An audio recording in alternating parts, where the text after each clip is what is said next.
this week's Parsha, of course, this is Vayikra, um, Leviticus. It's dealing with, it's called Torah HaKohanim. These are the laws of the Kohanim, the priests in the service in the Mishkan and later the Beit HaMikdash. One of the interesting things is the first thing that they had to do in the morning was to clear out the ashes from the night before, from the day before, because you think of the Mishkan was a place of quiet contemplation because people are in total contemplation. It was not. It was a very busy place. People were bringing offerings, korbanot, all the time. They had to be rushing around doing things. And the first thing these guys had to do, they could not wear their priestly garments, they had special garments for this, was to clean out the ashes from yesterday's sacrifices, from yesterday's korbanot. And so the question comes up, why couldn't they hire somebody? Well, first of all, where it was, only a Kohen could go to. So why couldn't you have somebody who, say, couldn't really do things because he was disfigured or something, so he's still a Kohen, but he wasn't, he couldn't, wasn't presentable, so to speak.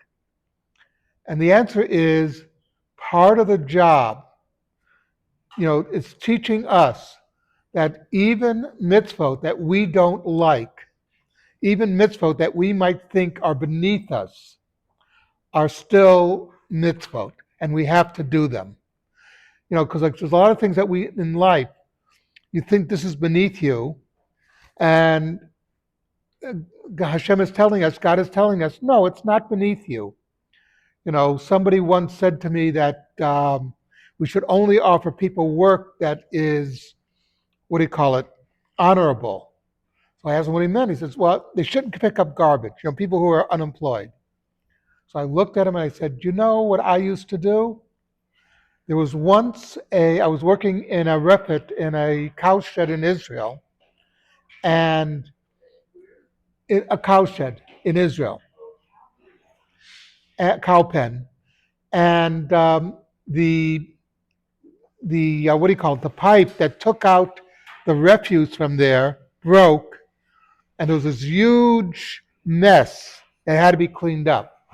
We were up to our waists in cow manure. And this is true. That was No, it was cows, not bulls. But the point I was making to him is I did not consider that beneath my dignity to do that kind of work. And this is teaching the Kohanim, yeah, you're the important people here, but it's not beneath your dignity to do these things. So we always have to remember that as long as it's honest, good work, it's not beneath your dignity. We still have a minion. Hmm? Short. How many?